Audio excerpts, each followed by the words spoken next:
ममता के सामने क्यों खुल गया 23 साल पुरानी मौत का किस्सा। कौन है सौमित्र विश्वास जिसके आरजीकर हॉस्पिटल में फंदे से लटकते हुई मिली थी लाश। रेप और हत्याकांड के बाद एक बार फिर से घेरे में है आरजीकर हॉस्पिटल।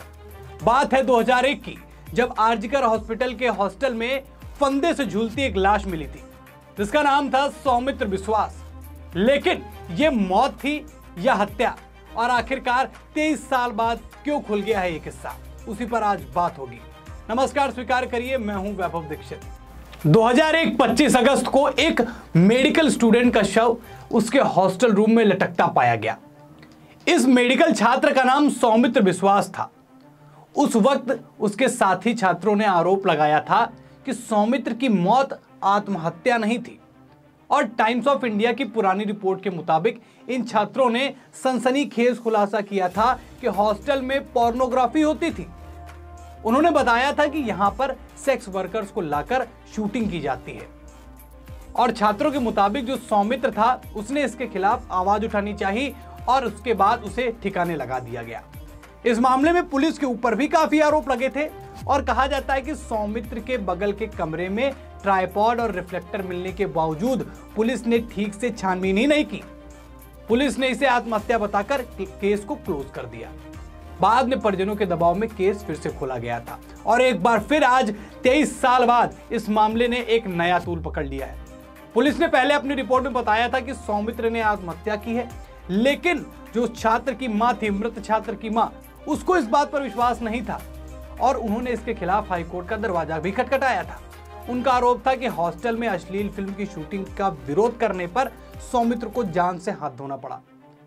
तब तत्कालीन वाम मोर्चा सरकार पर मामले को रफा दफा करने का आरोप लगा था, सेम जैसे अभी ये रेप और हत्याकांड का मामला जो जूनियर डॉक्टर के साथ हुआ उसमें प्रयास किए जा रहे थे। आरजीकर मेडिकल कॉलेज में जूनियर डॉक्टर के साथ दरिंदगी के बाद डॉक्टर लगातार विरोध प्रदर्शन कर रहे हैं, और वहीं डॉक्टरों ने एक और मांग की है कि 23 साल पहले आरजीकर मेडिकल कॉलेज और अस्पताल में मेडिकल छात्र सौमित्र विश्वास की मौत के मामले की फाइल को फिर से खोला जाए। और मृतक के भाई शांतनु विश्वास ने राज्य सरकार से इस बात का अनुरोध भी किया है। देखिए, आरजीकर मेडिकल कॉलेज और हॉस्पिटल इस समय पूरी देश में चर्चा का विषय है, और जब से जूनियर डॉक्टर के साथ रेप और हत्याकांड का मामला सामने आया है, उसके बाद से इस अस्पताल से जुड़ी कई किस्से इस अस्पताल से जुड़े एक के बाद एक करके सामने आ रहे हैं, और उन्हीं में से ये एक किस्सा था जिसका मामला 23 साल बाद खुलने की आवाज उठ रही है। अब इस बात को लेकर नया तूल ये पकड़ रहा है कि भाई साहब वो आत्महत्या नहीं बल्कि हत्या थी। आपको बता दें कि ट्रेनी डॉक्टर के रेप और मर्डर्स के साथ साथ इस अस्पताल में पिछले 22 साल में आरजीकर अस्पताल में 7 डॉक्टरों की असमय मौत हो चुकी है। मतलब किसी का कुछ पता नहीं चला, कैसे समय से पहले लोगों की डेथ हो गई, कुछ भी पता नहीं चला कि कौन कैसे मर गया। और इनमें किसी का मर्डर हुआ इन्हीं 7 लोगों में, तो किसी ने सुसाइड कर ली। मामला समझ रहे हैं ना आपकी, संगीन मामला है। आरजीकर अस्पताल और ये कॉलेज की 7 डॉक्टर जो है वो असमय मर गए, किसी का मर्डर पर आरोप लगा हुआ है, किसी ने आत्महत्या कर ली। और खास बात यह है कि ये सभी मौतें अस्पताल से ही जुड़ी हुई हैं, मतलब कुछ ना कुछ साक्ष्य जो है इससे जुड़ा ही मिला है।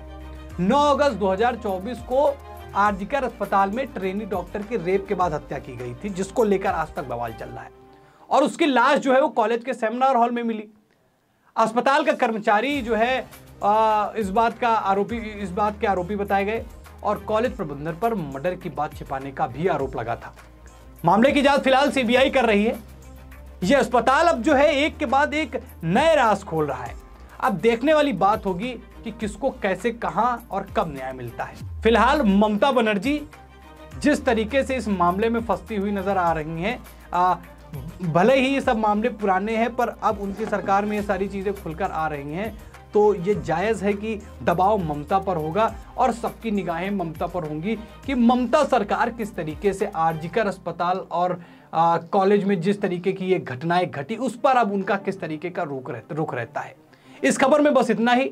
आप अपनी राय इस अस्पताल को लेकर साझा करें, फिर मुलाकात करेंगे हम लोग एक नई वीडियो के साथ में।